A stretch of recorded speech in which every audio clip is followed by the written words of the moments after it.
Wis. Ya, oke, Shalom teman-teman semua. Kami dari kelompok 5 akan mempresentasikan materi hari ini tentang teori belajar dari teori sibernetik.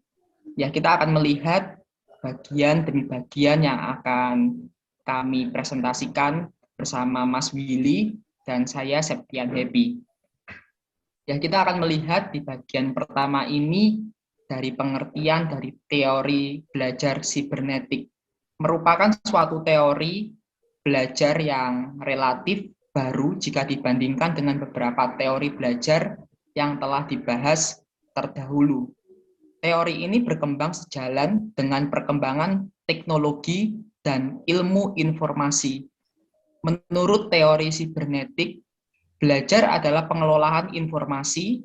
Teori ini memiliki kemiripan dengan teori kognitif, yaitu sama-sama mengutamakan proses belajar daripada hasil belajar, dan proses belajar memang penting dalam teori sibernetik.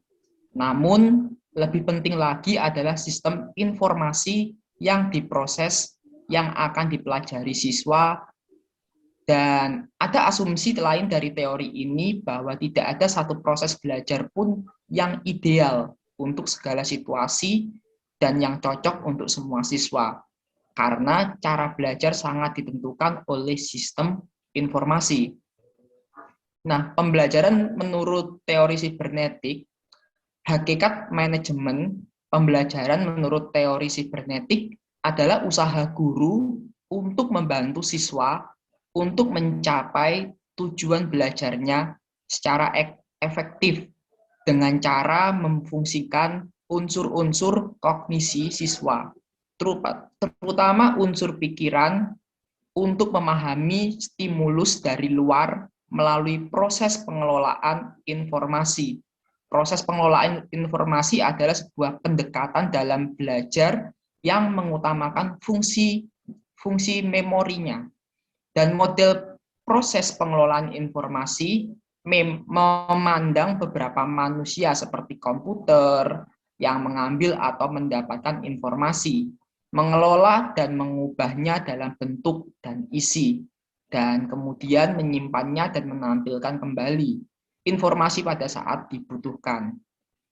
Dalam menjelaskan bagaimana suatu informasi atau pesan pengajar, bagaimana dapat diterima, disandi, disimpan, dan dimunculkan kembali dari ingatan serta dimanfaatkan jika suatu saat diperlukan.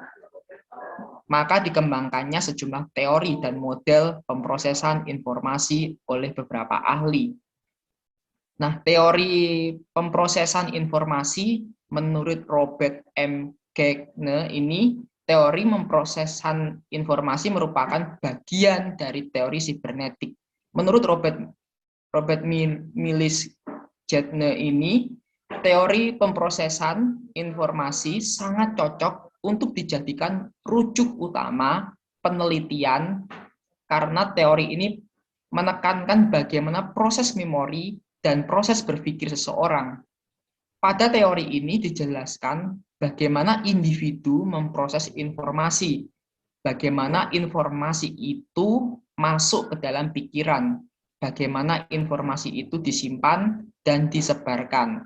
Lalu kemudian informasi diambil kembali sebagai acuan untuk melaksanakan aktivitas-aktivitas yang kompleks serta memecahkan masalah dan berpikir.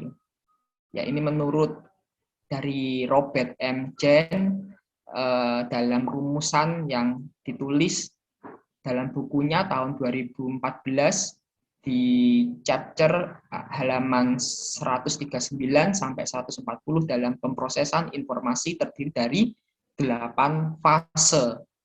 Ya, ini yang pertama ada motivasi yang merupakan fase awal memulai pembelajaran dengan adanya dorongan untuk melakukan suatu tindakan dalam mencapai tujuan tertentu. Lalu ada yang kedua, pemahaman merupakan fase individu menerima dan memahami informasi yang diperoleh dari pembelajaran. Dan yang ketiga, ada pemperolehan. Ini merupakan fase di mana setiap individu memberikan makna atau mempersepsikan segala informasi yang pada dirinya sehingga terjadi proses penyimpanan dalam memori peserta didik. Dan yang keempat ada penahanan, ya, merupakan suatu fase di mana individu menahan informasi yang sampai pada dirinya sehingga terjadi pemrosesan penyimpanan dalam memori. Lalu yang kelima, ada ingatan kembali. Merupakan suatu fase di mana seseorang akan mengeluarkan kembali informasi yang telah disimpan ketika terjadi rangsangan. Lalu yang keenam ada generalisasi. Merupakan fase hasil pembelajaran untuk keperluan tertentu. Lalu yang ketujuh, perlakuan. Ini merupakan suatu fase perwujudan dari perubahan perilaku individu yang dihasilkan dari hasil pembelajaran. Lalu yang kedelapan ini adalah umpan balik yang merupakan fase di mana individu memperoleh feedback dari perilaku yang telah dilakukannya hasil pembelajaran. Pada teori pemrosesan, informasi dibagi menjadi tiga berdasarkan perbedaan fungsi, kapasitas, bentuk informasi, dan proses terjadinya. Sensory receptor merupakan sel tempat pertama kali informasi diterima. Yang kedua ada working memory yang diasumsikan mampu menangkap informasi yang diberi perhatian oleh setiap individu. Karakteristik dari working memory memiliki kapasitas yang terbatas, namun secara umum informasi yang didapat hanya mampu bertahan kurang lebih 15 detik apabila tanpa adanya upaya pengulangan. Informasi dapat disandi dalam bentuk yang berbeda dari stimulus aslinya, baik dalam bentuk visual, verbal, ataupun semantik yang dipengaruhi oleh peran proses kontrol dan seseorang dapat dengan sadar mengendalikannya. Yang ketiga ada long term memory. Long term memory diasumsikan dalam tiga hal. Yang pertama berisi semua pengetahuan yang telah dimiliki oleh individu, dan yang kedua memiliki kapasitas tidak terbatas atau unlimited. Sekali, yang ketiga ada sekali informasi disimpan di dalam long term memory, ia tidak akan pernah terhapus atau hilang. Namun persoalan lupa hanya disebabkan oleh kesulitan atau kegagalan memunculkan kembali informasi yang diperlukan. Nah, ini ada tokoh-tokoh dari pemikiran teori sibernetik, dan bagian ini akan disampaikan Saudara Willy.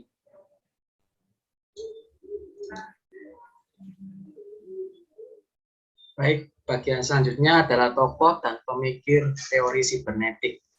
Yang pertama ada Landa. Menurut Landa ada dua macam proses berpikir, yaitu berpikir algoritmik dan berpikir secara heuristik. Algoritmik merupakan suatu proses berpikir sistematik di mana tahap demi tahap linear, konvergen lurus menuju ke satu target tujuan tertentu. Contohnya ialah menelpon, memasak, atau menghidupkan mesin mobil. Berpikir heuristik merupakan berpikir divergen menuju kepada beberapa target dan tujuan sekaligus. Memahami suatu konsep yang mengandung arti ganda dan penafsiran biasanya menuntut seorang untuk menggunakan cara berpikir heuristik. Menurut Landa, proses belajar akan berjalan dengan baik jika materi pelajaran yang hendak dipelajari atau masalah yang hendak dipecahkan diketahui ciri-cirinya. Materi pelajaran tertentu akan lebih tepat disajikan dalam urutan yang teratur, sedangkan materi pelajaran akan lebih tepat bila disajikan dalam bentuk dan memberikan kebebasan kepada siswa untuk berimajinasi dan berpikir. Next.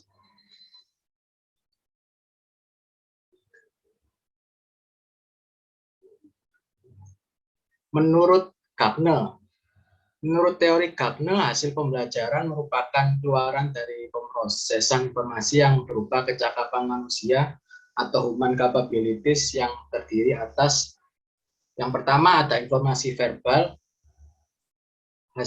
yaitu hasil pembelajaran yang berupa informasi yang dinyatakan dalam bentuk verbal, baik itu lisan maupun tertulis, kecakapan intelektual, kemampuan individu dalam melakukan interaksi dengan lingkungan dengan memakai simbol-simbol, strategi kognitif, kemampuan individu untuk mengolah aktivitasnya, di mana strategi ini mengarah kepada kemampuan mengendalikan ingatan dan cara-cara berpikir agar terjadi aktivitas yang efektif. Selanjutnya ada sikap, yaitu di dalam hasil pembelajaran berupa kemampuan individu untuk memilih tindakan yang akan dilakukan. Selanjutnya kecakapan motorik, yaitu hasil pembelajaran berupa kemampuan gerak yang dikontrol oleh otot dan fisik. Bagian selanjutnya ada Pass dan Scott. Ada dua macam cara berpikir menurut Pass dan Scott, yaitu cara berpikir serialis dan Wallis. Pendekatan serialis yang dikemukakannya memiliki kesamaan dengan pendekatan algoritmik dari Landa tadi ya. Yang pertama, siswa tipe serialis. Mereka akan cenderung berpikir secara algoritmik, yaitu berpikir menggunakan cara satu tahap demi satu tahap atau linear. Yang kedua, tipe Wallis atau menyeluruh. Siswa yang memiliki cara berpikir menyeluruh, mereka cenderung memiliki pola pikir yang melompat ke depan, yaitu langsung mengarah pada gambaran lengkap sistem informasi atau mempelajari sesuatu dari yang paling umum menuju ke hal yang lebih khusus. Bagian selanjutnya, aplikasi teori sibernetik dalam proses belajar mengajar.